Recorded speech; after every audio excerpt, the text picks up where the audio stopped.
एक समय की बात है, महात्मा बुद्ध अपने शिष्यों को लेकर यात्रा पर निकले हुए थे। चलते चलते सुबह से शाम होने को आ चुकी थी। बुद्ध को लगने लगा था कि अब हमारे शिष्य अधिक थक चुके हैं। उन्होंने शिष्यों को आदेश दिया कि किसी सुरक्षित स्थान पर रुकने का बंदोबस्त किया जाए। कुछ समय बाद एक शिष्य ने महात्मा बुद्ध के पास आकर पूछा, गुरुदेव, क्या विद्या किसी से बलपूर्वक प्राप्त की जा सकती है? बुद्ध ने कहा, कदापि नहीं। विद्या केवल समर्पण और सेवा भाव के माध्यम से प्राप्त की जा सकती है।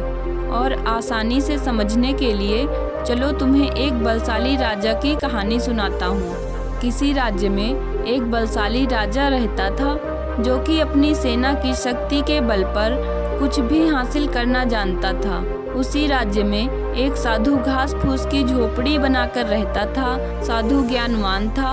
उसके पास एक ऐसी विद्या थी जो कि पीतल को सोना बना देता था, लेकिन वह इस विद्या का उपयोग गरीब दीन दुखियों के भले के लिए करता था।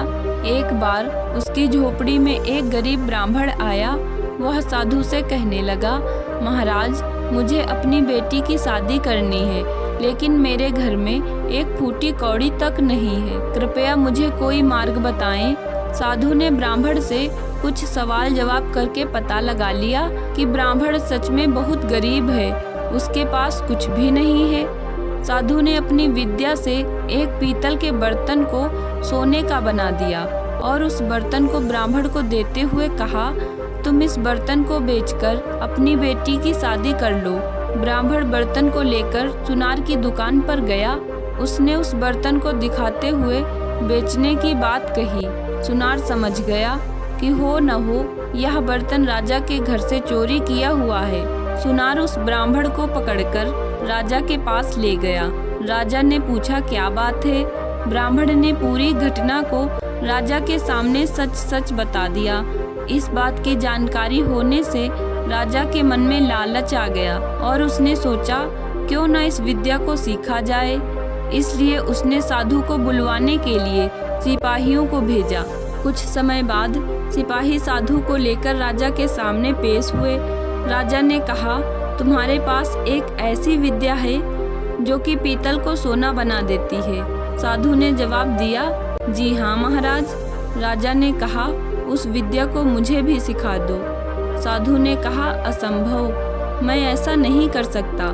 राजा ने गुस्से से भरे स्वर में कहा, साधु, तुम मुझे जानते नहीं हो मैं कौन हूँ। साधु ने निर्भीकता के साथ जवाब दिया, राजन, मैं आपको बहुत अच्छी तरह जानता हूँ। राजा और गुस्से से भर गया। उसने कहा, मैं तुम्हें 15 दिन का समय देता हूँ। अगर तुमने यह विद्या मुझे नहीं सिखाई तो मैं तुम्हें फांसी पर चढ़वा दूंगा। साधु अपनी कुटिया को चला जाता है। प्रतिदिन शाम को राजा का सिपाही साधु से पूछने के लिए आता है कि वह राजा को विद्या सिखाने के लिए तैयार है, लेकिन साधु का जवाब सिर्फ ना ही रहता है। धीरे धीरे समय अधिक निकल चुका था। अब सिर्फ एक सप्ताह बचे हुए थे। राजा को लगने लगा कि साधु को डराने धमकाने से बात नहीं बनेगी। राजा भेष बदलकर साधु की कुटिया में गया और उसने साधु की सेवा करना शुरू कर दिया। साधु राजा की सेवा देखकर बहुत ज्यादा प्रसन्न हुआ। एक दिन साधु ने कहा, मैं तुम्हारी सेवा देखकर बहुत प्रसन्न हूँ। मांगो, तुम क्या मांगना चाहते हो? राजा ने कहा, मुझे आपकी पीतल से सोना बनाने की विद्या सीखनी है। साधु राजा को वह विद्या सिखाते हुए कहता है, इस विद्या का उपयोग गरीब दीन दुखियों की सहायता के लिए ही करना। राजा अपने महल आ गया।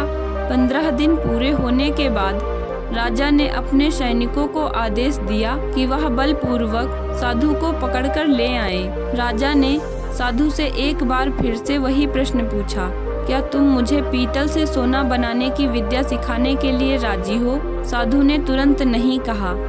राजा ने फिर से कहा, तो तुम फांसी पर चढ़ने के लिए तैयार हो जाओ।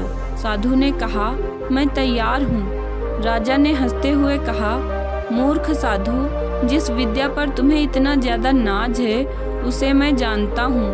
राजा ने साधु के सामने एक पीतल के बर्तन को सोना बनाकर दिखा दिया। साधु ने राजा से कहा, तुमने यह विद्या जरूर किसी की शरण में जाकर सेवा करके सीखी होगी, ना कि डरा धमका कर, क्योंकि विद्या को सीखने के लिए हमें विनम्र होना पड़ता है।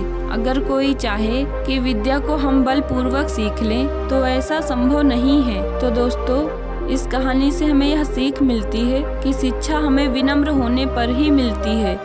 इसे कभी शक्ति और बल के माध्यम से प्राप्त नहीं किया जा सकता है। तो दोस्तों, आपको यह वीडियो पसंद आई हो तो वीडियो को लाइक करें, चैनल को सब्सक्राइब करें और मिलते हैं नेक्स्ट वीडियो में। जय हिंद, जय भारत।